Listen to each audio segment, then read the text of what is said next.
آج کی آیت۔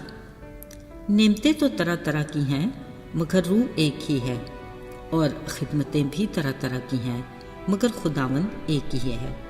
پہلا کرنتھیوں 12 باب 4 اور 5 آیت۔ عزیزو، ابھی سورج کو طلوع ہوئے کچھ ہی گھنٹے گزرے تھے کہ بادل کے ایک بڑے ٹکڑے کے ساتھ سورج کا آنکھ مچولی کا کھیل شروع ہوا۔ پھر اچانک کھلی فضاؤں میں سے ہوا کے دوش پر چلتی کچھ آوازیں سنائی دیں۔ پتہ چلا ہوا میں بکھرے کچھ رنگ محو گفتگو ہیں، اور کچھ ہی دیر تک رنگوں کے بیچ گفتگو طول پکڑتی گئی، آخر ایک بحث کی صورت اختیار کر گئی۔ نارنجی رنگ بڑی کڑکتی آواز میں بول رہا تھا، چڑھتے سورج کا پیلا رنگ لے لو اور ڈوبتے سورج کی سرخی چرا لو، اس کو ملا کر میں وجود میں آیا، اور ہاں، سردیوں کے رس بھرے پھل اورنج کا خوبصورت لباس ہوں۔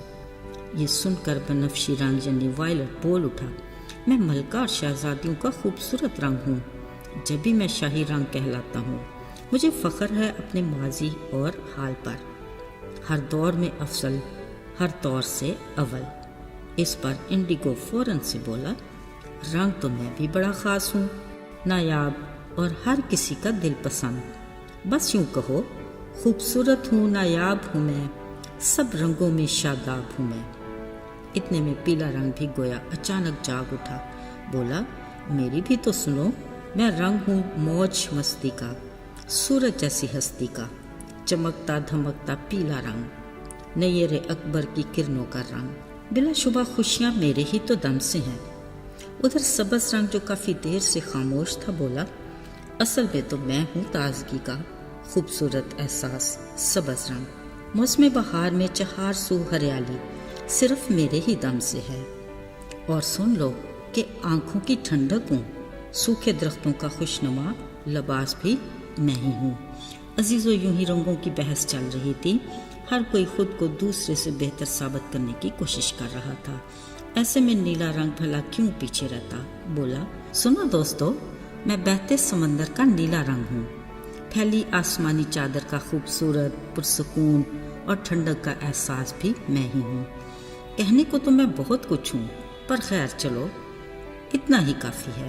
اب باری تھی سرخ رنگ کی، بڑی ادا سے بولا، میں رنگ ہوں سرخ گلابوں کا، پیار و وفا کے خوابوں کا، میں بہادری اور بڑے پن کو ظاہر کرتا ہوں، پیار و محبت کو پھیلاتا ہوں، دلکش اور خوشنما رنگ میں ہی تو ہوں، جو میں نہیں تو پیار و محبت نہیں، جو پیار و محبت نہیں تو دنیا میں رونق نہیں۔ کہو، میں نے ٹھیک کہا نا؟ ساتھیو، اس سے پہلے کہ کوئی جواب دیتا، اچانک ٹھنڈی ہوائیں چلیں اور دیکھتے دیکھتے گہرے بادلوں نے نیلے آسمان کو ڈھانپ لیا۔ فضاؤں میں بکھرے رنگ پریشانی سے ایک دوسرے کو دیکھنے لگے، جو کچھ دیر پہلے خود کو ایک دوسرے سے افضل گردان رہے تھے، ڈرے سہمے دھیرے دھیرے ایک دوسرے کے قریب آنے لگے۔ جیسے ہی ہواؤں کے جھکڑ چلے، کالی گھٹائیں بھی دھاڑنے لگیں۔ ایسے میں جھٹ سے رنگوں نے ایک دوسرے کا ہاتھ تھام لیا، ساتھ بارش کی ہلکی پوار نے بھی زور پکڑ لیا۔ پھر گھن گھور گھٹاؤں سے ایسی بارش برسی کہ یہ سارے رنگ پھیکے پڑ گئے اور کنکھیوں سے ایک دوسرے کو دیکھنے لگے۔ یہ سما کافی دیر یوں ہی بندھا رہا، مگر گھنٹے بھر رفتہ رفتہ بارش کا زور ٹوٹنے لگا۔ جو بادل برسنے تھے وہ برس گئے، باقی ہوا کے سنگ دائیں بائیں چلے گئے، مگر رنگ ابھی بھی سر جھکائے ایک دوسرے کا ہاتھ تھامے مضبوطی سے جڑے رہے۔ قدرت خدا کی، جو بارش رکی تو سورج کے بادلوں کے ساتھ آنکھ مچولی کے کھیل بھی تمام ہوئے، تو سورج کی کرنوں نے اپنا ایسا جلوہ دکھایا کہ سر جھکاتے مات پڑے رنگ یوں جگمگا اٹھے کہ پاس ہی دھلی فضاؤں میں ان رنگوں سے بننے والی خوبصورت کوسے قزح نمودار ہوئی۔ پھر جیسے ہی لوگ بارش کے بعد موسم کا لطف اٹھانے باہر نکلے، آسمان پر بننے والی کوسے قزح کو دیکھ کر خوشی سے پھولے نہ سمائے۔ 7 رنگوں سے بنی یہ کمان آج بھی ہم انسانوں کو نوح کے طوفان کے بعد خدا کے خوبصورت وعدے کی یاد دلاتی ہے کہ میں زمین پر پھر کبھی ایسا بڑا پانی کا طوفان نہیں لاؤں گا، جو عزیزو آج تک قائم ہے۔ صرف یہی نہیں، 7 رنگوں کی یہ دھنک ملاپ، فروتنی اور محبت کا درس بھی دیتی ہے۔ اس حقیقت سے انکار نہیں کیا جا سکتا کہ انسان کی انفرادی حیثیت کچھ بھی نہیں، مگر اجتماعی طور پر مل کر ہر مشکل کا مقابلہ کرنا آسان ہو جاتا ہے اور نیکی کے کاموں کو احسن طریقے سے سر انجام دیا جا سکتا ہے۔ پھر یسوع مسیح کا ارشاد اعظم ہم سب کے لیے ہے۔ یاد رہے، جب یسوع نے اپنے شاگردوں کو بیماریوں پر اختیار دے کر منادی کے لیے ادھر ادھر بھیجا تو انہوں نے 2 کو مقرر کیا، مطلب وہ بھی اجتماعی خدمت کو پسند کرتے ہیں۔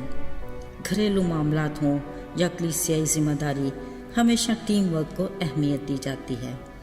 لہٰذا خدا کے فرمان کے مطابق فروتنی سے ہر کوئی دوسرے کو اپنے سے بہتر سمجھے، محبت سے دوسرے کا ساتھ دیں اور میل ملاپ سے آگے بڑھتے جائیں۔ کلام مقدس کی ہدایت کے مطابق ہمیں چاہیے کہ ایک دوسرے کا بوجھ اٹھائیں، یوں مسیح کی شریعت کو پورا کریں۔ آئیے دعا کریں۔ زندہ جلالی آسمانی باپ، لشکروں کے رب، ہم بڑے ایمان کے ساتھ تیرے حضور میں حاضر ہوتے ہیں کہ تو با اختیار ہے اور واحد خدا ہے، تو جیسا کوئی اور نہیں۔ ہمارے ایمان کو بڑھا اور ہمارے بھروسے اور یقین کو کبھی ٹوٹنے نہ دینا۔